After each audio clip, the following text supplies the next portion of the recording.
key.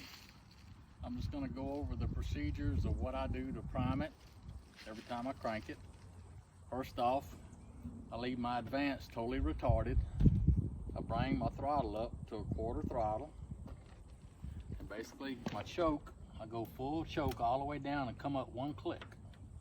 And then I prime it 2 full compression stroke kicks.